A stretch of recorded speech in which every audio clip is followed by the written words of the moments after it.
व्यसन में डूब करके जो कुक्रिया करते हैं एवं उनसे होने वाली जो खराब परिस्थितियां वह कैसे ठीक हो। पहली बात, हम जो व्यसन करते हैं उसे हमें छोड़ना चाहिए, क्योंकि आप खुद स्वीकार करते हैं कि व्यसन से प्रेरित होकर ही शास्त्र विरुद्ध आचरण हो रहा है। वो किसी भी तरह का कोई व्यसन हो, बहुत ध्यान से सुनो, इधर उधर नेत्र मत चंचल करो। सबसे पहले हम माने हुए व्यसन का त्याग करें, क्योंकि वो त्याग नहीं करोगे तो व्यसन में एक प्रमाद स्थिति पैदा करने की ताकत होती है। थोड़ी देर में ही वो एक ऐसे प्रमाद पैदा, आप कोई भी व्यसन करो तो वो व्यसन आपको उन्मत्त करेगा अपने प्रभाव से और प्रमाद स्थिति में लाके वो आचरण करवा देगा। हम पहले व्यसन को छोड़ें। दूसरी बात, जिसे हम जानते हैं कि ये कुत्सित क्रिया है, उस क्रिया को छोड़ें, यद्यपि है बड़ा कठिन। जैसे आपकी स्थिति है, आपने अपने आप को खोखला कर दिया, ये जो आपने कुक्रिया शब्द लिखा हो आपका जो दर्शन अनुभव करा रहा है। अब आप लाख कोशिश करेंगे तो आपको बार बार मन प्रेरित करके परास्त करने की कोशिश करेगा, आपको ऐसी स्थिति पैदा करेगा कि आप फिर उसी क्रिया पे आ जाएं।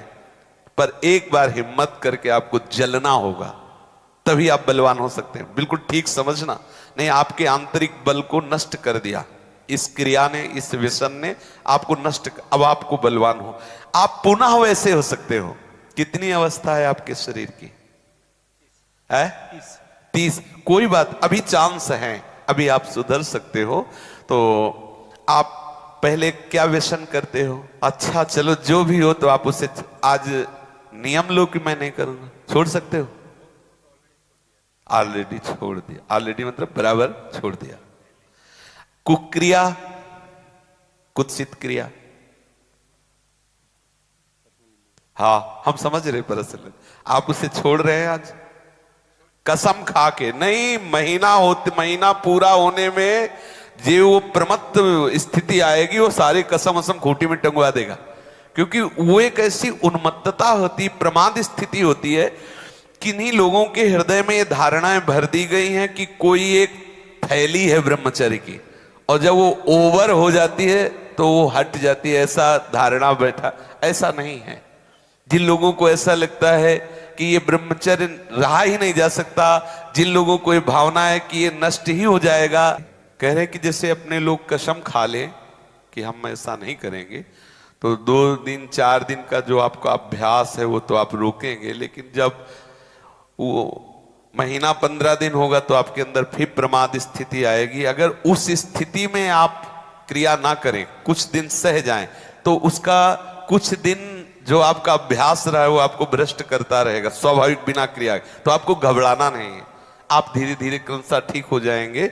इस विषय पे चर्चा हो चुकी है, पर आप इसमें कुछ प्राणायाम आवश्यक है।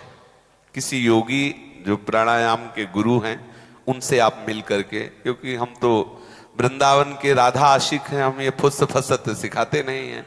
तो किसी योगी से प्राणायाम कुछ सीख लें, और कुछ व्यायाम, देहाती व्यायाम जैसे दंड बैठक, दौड़ लगाना आदि, मतलब हमारी प्राण शक्ति को थोड़ा सा व्यायाम के द्वारा एक बल मिलता है।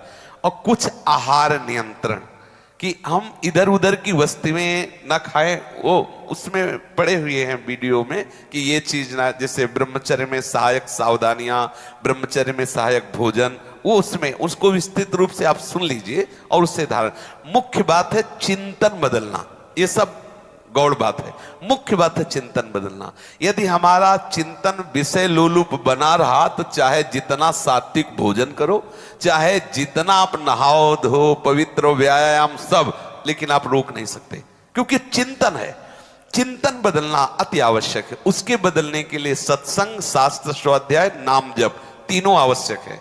सत्संग और शास्त्र स्वाध्याय और नाम जप। भले गृहस्थी में हो, 30 मिनट अगर हम शास्त्र स्वाध्याय कर लें, मानो श्री स्वामी राम सुखदास जी की टीका जो की हुई गीता है, वो अमृत है साधकों के लिए। चाहे गृहस्थ हो चाहे विरक्त हो, जरूर स्वाध्याय करना चाहिए।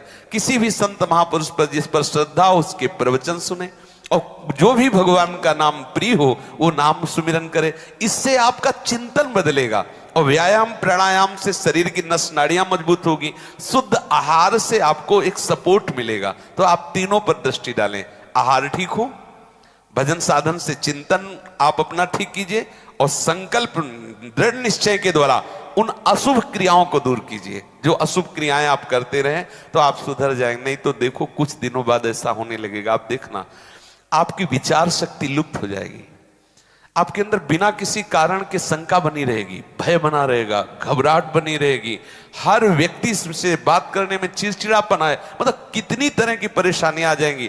देखो हमें किसी से लेना देना थोड़ी है, तुम हमारे आत्मा हो तो हम आपको सुख पहुंचाने के लिए कह रहे कि आप पुष्ट बनो, आप बलवान बनो, गृहस्थी भी बनो, तो स्वस्थ और सुखमय जीवन व्यतीत करो। अब देखो अभी आपकी अवस्था क्या, 30 वर्ष की अवस्था का जो मनुष्य शरीर है वो पूर्ण स्वस्थ हष्ट पुष्ट होना। देखो आप ऐसे लग रहे हो जैसे बहुत आप चिंताग्रस्त हो, आप बहुत परेशान हो। इससे हुआ क्या, आपने खिलवाड़ कर लिया, तो इसलिए बात है। अब सावधान हो जाइए। बोलिए अब क्या बात, जो आज सुना उससे जीवन में धारण करो, ठीक है। किसी आयुर्वेदिक वैद्य से मिलकर के अगर ज्यादा परिस्थिति खराब हो तो कोई औषधि ले लो, कोई आसपास आयुर्वेदिक वैद्य हो जिनसे आप सलाह करो, वो धातु पुष्टता की आपको औषधि दें, पर आप किसी भी तरह की चेष्टा ना करें कुछ दिन। अगर आप गृहस्थ भी हैं, आपकी पत्नी भी है, तो भी आप कुछ दिन संयम धारण करें जिससे आप परिपक्व हो जाएं, फिर जैसा प्रभु प्रेरणा करें। लेकिन इस समय जैसे